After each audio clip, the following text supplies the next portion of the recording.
Hola amigos, ¿qué tal? Stuart here from Spain Speaks, coming to you today on a road trip. We're in the north of Spain. We are currently, I don't know where we are at the moment. Brian, do we know?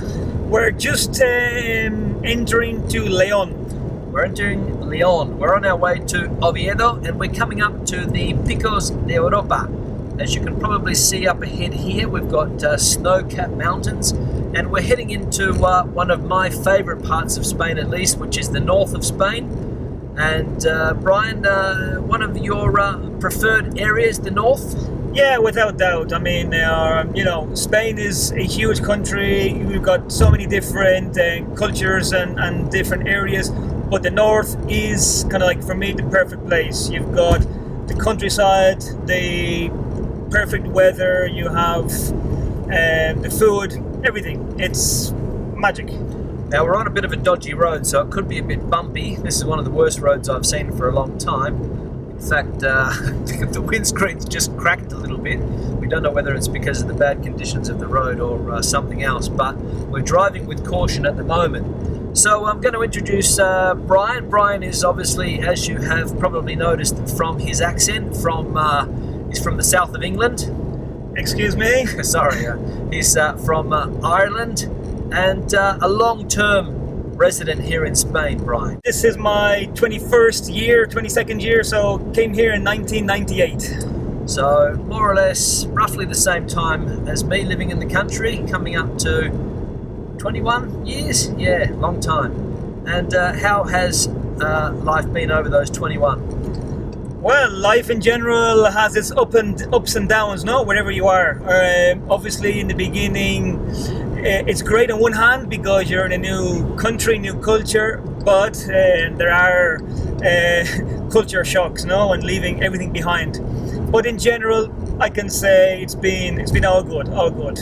So after 21 years, you feel completely adapted to the Spanish way of life? Oh, that's a good word, adapted. Yeah, I think I continuously adapt, and one has to adapt, no? When in Rome, do what the Romans do. So, some people jokingly say that I'm more Spanish now because I can fit in. But some things will always shock you, or some things will be hard to digest, no? But yeah, in general, after 20 years, I'm still here because I think I fit in, yeah? And when you go back to Dublin, do people question your Irishness? Oh yes. Firstly, people from how I speak, now I speak, believe it or not, a little bit more slowly and clearly than I used to. And then, just habits, from simple habits, from eating, drinking, now, as we mentioned before, drinking 10 pints in an evening, is not as easy as it used to be. But hey, you've got to kind of add in those 20 years difference, yeah? But, some people think that, you can even look different, no? Maybe because of the colour, maybe I'm a little bit more tanned than I was 20 years ago before I came. Really? Really. Okay, a little bit more tanned. Yeah. Yeah, well that's it. A bit more sun here than obviously you would get in Dublin this time of the year. Yeah, this is it. As we can probably see from the images or not, on a February, March kind of evening in Ireland, you don't have 20 degrees like it is here in some parts of Spain. And hey, something that I must highlight, I was in the mountains last week walking in the snow and I got sunburn. So, the suntan thing is not a joke. You even get sunburn here in the winter when you're walking in the snow.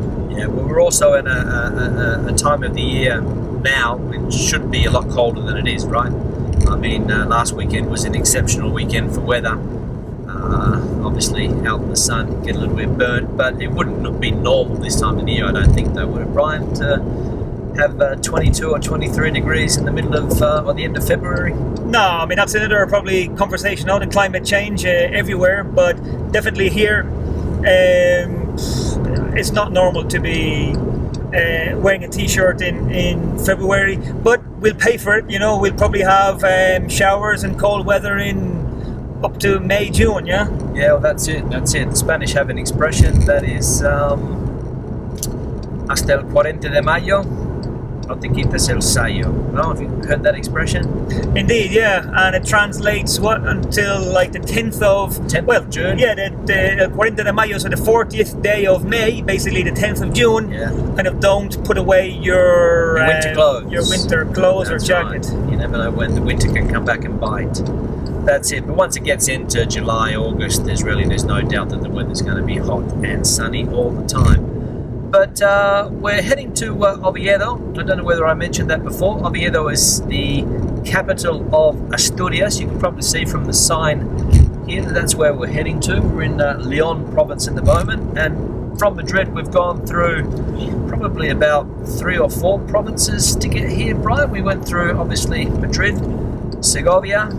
I saw that we went through Avila for a little while. We went through Zamora, into Leon, and then we'll probably hit Asturias will be the next thing, I suppose, right? Exactly. And so what made you come to Spain?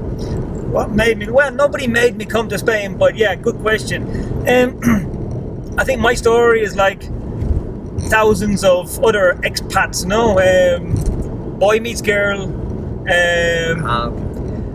boy falls in love with girl, girl falls in love with boy, and boy follows girl. Exactly. Girl goes back home to Spain, and then boy follows. Exactly. Although saying that, it is true that just prior to meeting this Spanish girl 22 years ago, this is not the same girl you're with not now. the same girl I'm with now. No.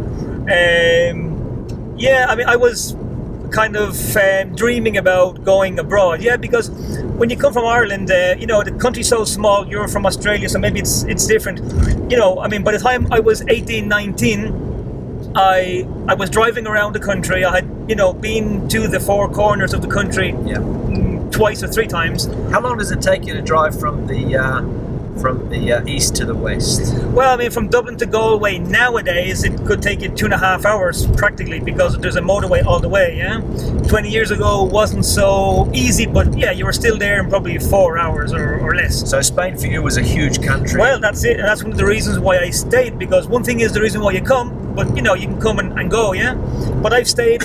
So basically, I would answer that question. I came for love of a woman, but I've stayed for the love of the country and the different things Spain has to offer, the lifestyle being one, and another factor. So that's some of the things, right? So lifestyle here in Spain, you obviously, I'm not going to say obviously because I don't know the answer to this, but you would say it's better than the Irish lifestyle in general?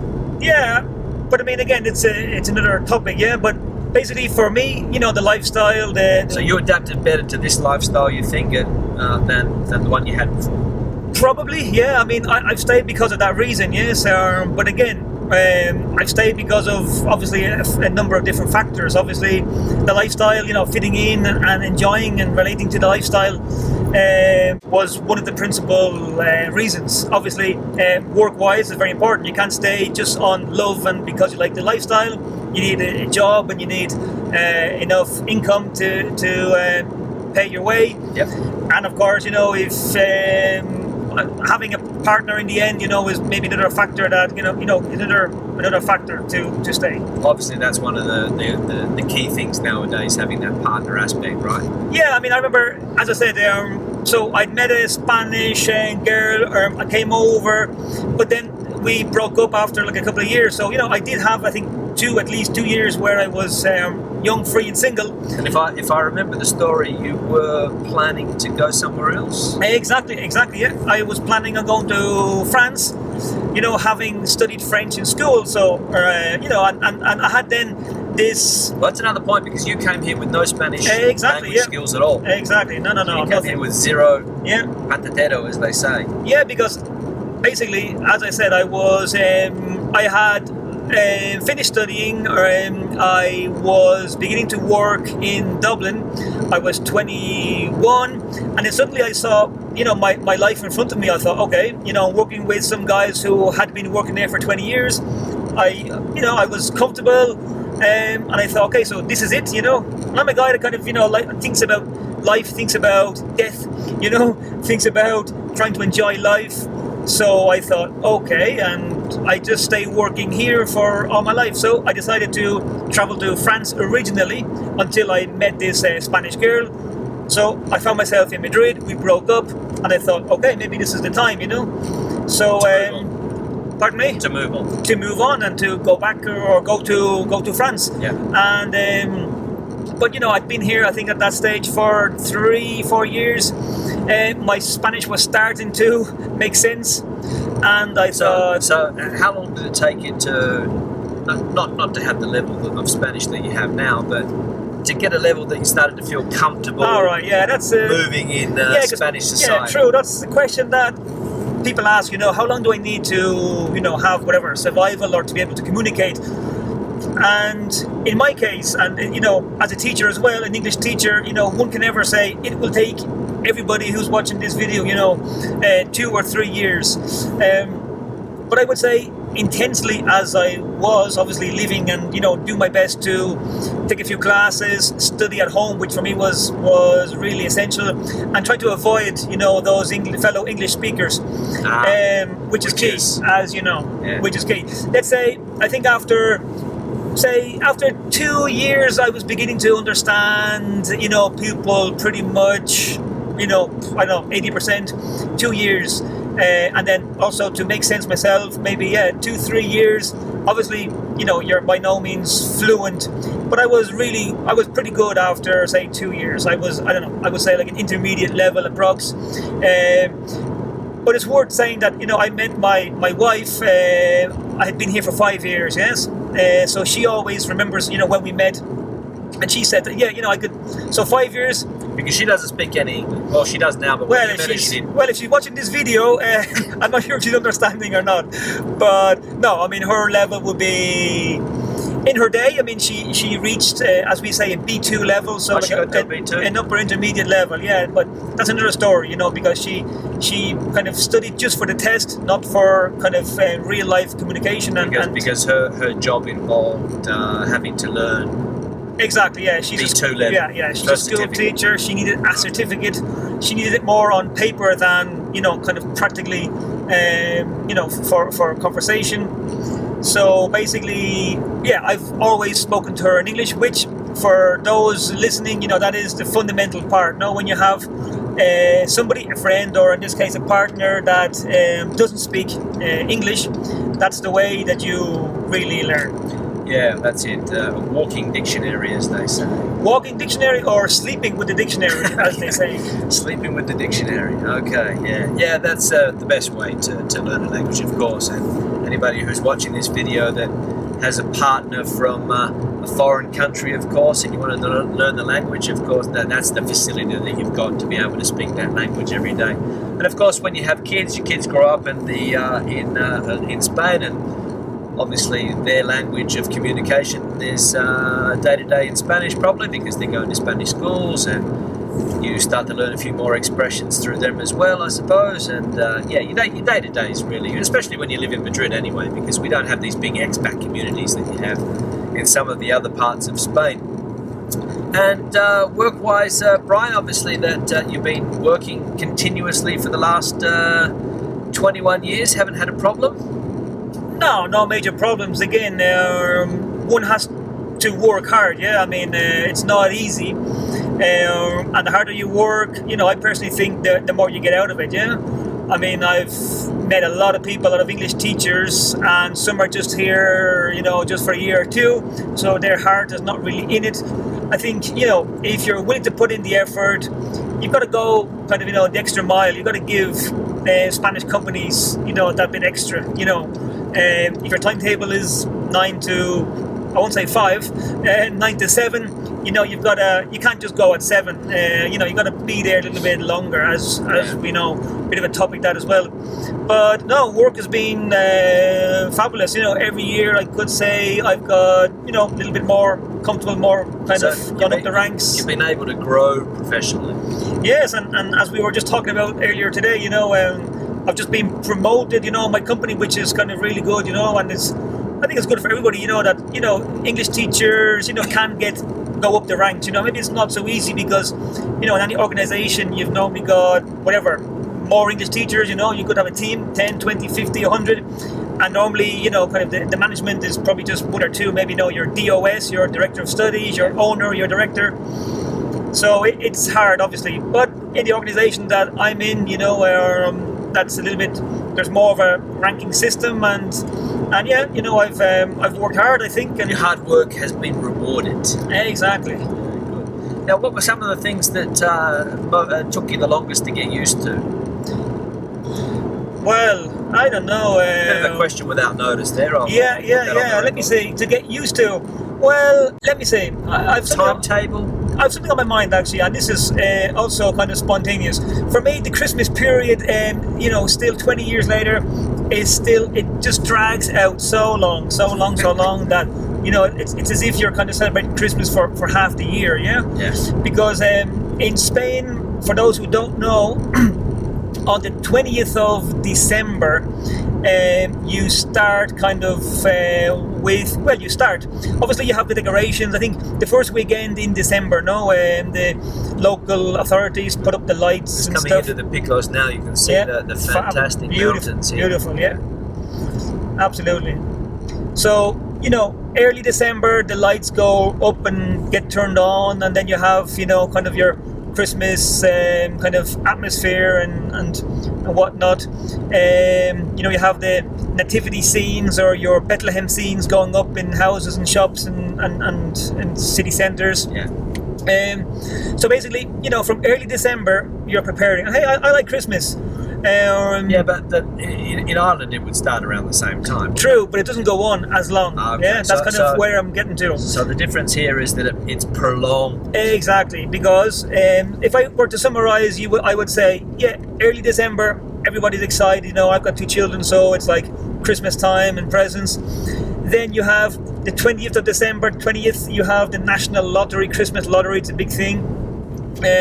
You have school plays and stuff going on, great, fantastic. Last day, people are on holidays then, or schools are on holidays. And then you have the big Christmas Eve kind of family exodus. People are, trying to get home to have the dinner, with family members. You have many couples kind of arguing, whose turn is it, where do we go? Last year, argument that I don't have with my wife because we're either in Spain or we're in Ireland, so there's no major argument. The in-law. Exactly, the in-law outlaw kind of discussion or argument. 25th, then kind of a lot of my family, Spanish family or Spanish friend. If you spend the 24th kind of dinner with one, you spend 25th lunch with the other family. And then you got a few days there where you're kind of working off all those extra calories and food. You're eating kind of leftovers, for the following few days. Then you have New Year's Eve, big night. You have New Year's Day, a big day. Then you have a few more days, to kind of start shopping crazy. And then you have the Magic King kind of,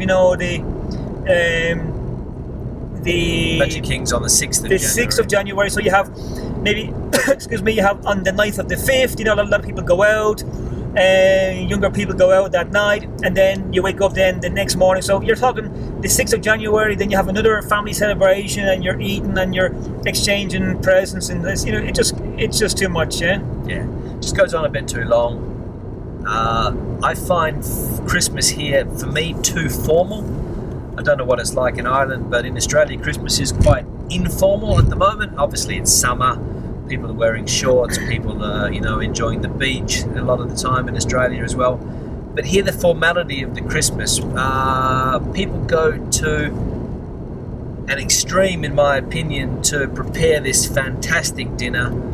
I know that you go to your father-in-law's house sometimes, and I've seen pictures on Facebook and that you've shown, and it's this huge spread, and they have the best prawns and the best ham and the best cheese, and everything has to be the best, and he opens the best wine, and everything is so formal. Probably sits there in a suit, does he? Well, he won't be listening to this, so yeah, shirt and tie, shirt and tie. But that's it. But it's a formal for a lot of people still. It's very, very formal.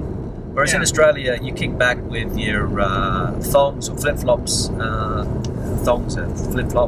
pair of shorts. It's hot. maybe you have a hot meal, which doesn't really make sense a lot of the time. But it's a lot more informal, and that's the formality here. But it's not only that formal Christmas, pre-Christmas dinner, but you've also got the New Year's one, and even Christmas Day sometimes, and then you've got the Radius as well, as they call it, the Three Kings. Yeah. So it's just constant food. Yeah, and you were saying about formality. You mentioned New Year's Eve. Yeah. I mean, okay, yeah, in Ireland, we dress up a little bit, but if I'm going to my sister's house, I don't put on a shirt and tie. But here, even going, and not just the older generation, i.e., my father-in-laws or mother-in-laws, but here, even people our own age, they're getting dressed up, and to go to somebody else's house. Yeah, I would be more comfortable in a pair of jeans and a t-shirt or even a shirt, but but here you have people kind of dressing up and even buying kind of outfits just for one night. Well, that's it. It's that formal side of things as well. So and if I may, just on the formality side, you mentioned that Christmas is very formal to you. I would even highlight, and we're talking about Spain, and maybe people think Spain is the most relaxed country. Maybe we're focusing on Madrid, but I think formal is a big thing here, because even you mentioned about the dinner and the spread. I could say even like birthdays, even communions. For me, there is a very formal kind of affair to a lot of things. Communions are like mini weddings. Okay, maybe this is also in Ireland as well. Yeah, but here, talking or thinking about things that are difficult to get used to. It is true that if you meet somebody for lunch, or somebody comes over to your house for lunch, there's Spanish people or Madrileans, are a little bit formal in that kind of sense. Maybe in Ireland as well, we're a little bit more informal. If I'm going to my sister's house for lunch, and if I arrive late or something, maybe she'll start eating without me, or maybe one day there won't be dessert because she forgot to buy something. But in Spain, Madrid, eating, birthdays, you have to, there's a time, there's a place, there's a way to open the presents, and there's an order, and you can't just give somebody a birthday present as soon as you see them. You have to do it like after the cake and stuff, which it is a bit formal as well, and I still think that they could relax a little bit. Yeah, they could do. I think the key word is relax a little bit, maybe pull the stick out, as you say, and let your hair down a bit more. But it is a bit too formal for my liking, a lot of these things. And we're coming up to a toll. We're coming up to a toll, exactly. So I wonder why the quality of the road improved, because obviously we have to pay for it now. Do we pay now, or do we just get a ticket? You never know. I think this could be taking a ticket. It's ticket. Okay, it's just getting a ticket. All right, so we'll go through. We'll get a ticket. We'll pick up on the way out. This is one thing here in the north of Spain. A lot of the roads are toll roads. You go into the Basque Country, toll roads. Here in Asturias, here toll roads. In Madrid, there's not a lot of toll roads. There's only those radial roads. I think you have to pay, actually, Brian. Yeah. She's charging you here. So we'll see how much it is. How much we... I think there are tolls here because there are a lot of tunnels and stuff, yeah. Okay. Right. So we'll see what... Hola, buenas tardes. ¿Cuánto es? 13. €13.35 for the toll. Muchas gracias. €13 for a broken windscreen. Yeah, but the road that we broke the windscreen on wasn't a pay road. Yeah, but there was no kind of beginning or ending to that toll. We just ended up on that toll, yeah? I think we're paying now to go forward. Okay, true. So we're 87 k's from Oviedo. Oviedo is the destination. As I said, the capital of Asturias. Now, what are you looking forward to in Asturias, Brian? You're going to a conference, so you're not going to be able to do a lot of sightseeing, I presume, but looking forward to a bit of Asturian gastronomy?